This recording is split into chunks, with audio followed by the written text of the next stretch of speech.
So I'm trying to see if I can get fit enough to survive a full marathon by really just doing a whole bunch of chores, you know, inside the house, outside the house. Basically, life is busy and I have a ton of, you know, just things to do.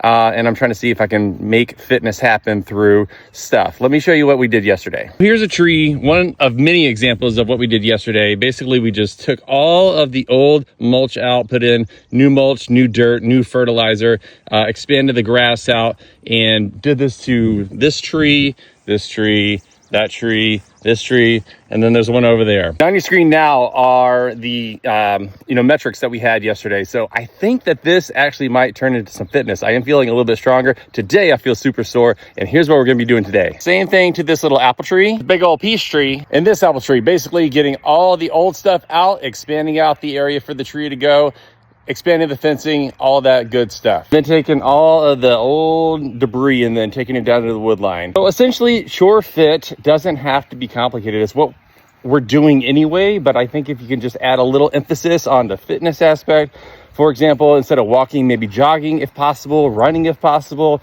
you know, just being very intentional about the body movement, safety, hydration. I found out yesterday, you know, when the world was closing in on me that it's important.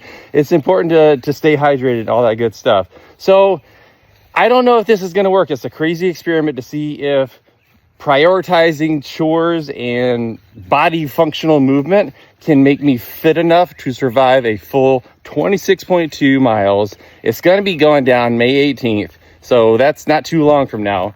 I am going to be just giving it a go, and I will, you know, keep you guys abreast of the progress as we go along. The ChoreFit kind of weekend. Getting all this old mulch and that out of here, putting it into the wheelbarrow, then running that down to the wood line.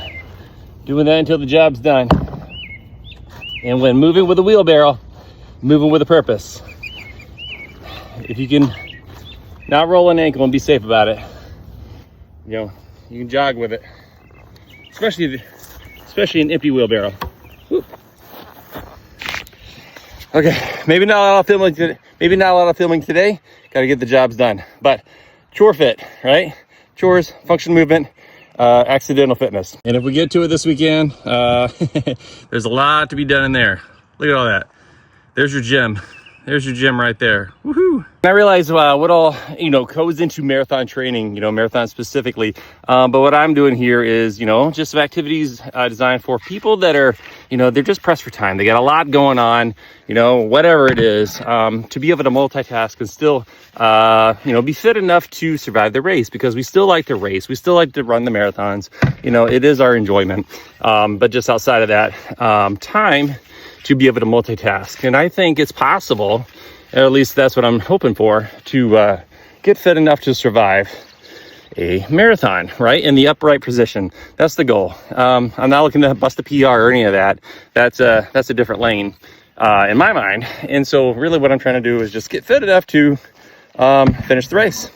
And so it is an experiment, and we will see if it works. And so that's kind of what this is for. I know it's not for everybody. A little cornerstone for what I'm doing here with this thing I'm calling ChoreFit. Just to recap, we did this tree, and this tree, and this tree, and this tree, and this tree. And we just planted this tree. This one is new to our fold here. It is another peach tree. Yeah, I don't think that we're gonna get to the garden tonight, but we did quite a bit over the last 2 days. So that was the weekend at ChoreFit. Thank you so much for watching. I am gonna go wash up and drink some pickle juice now. Oh yeah, all those were fruit trees: apple, plum, cherry, and peach. Thank you guys. Appreciate you. Follow for more. Yeah.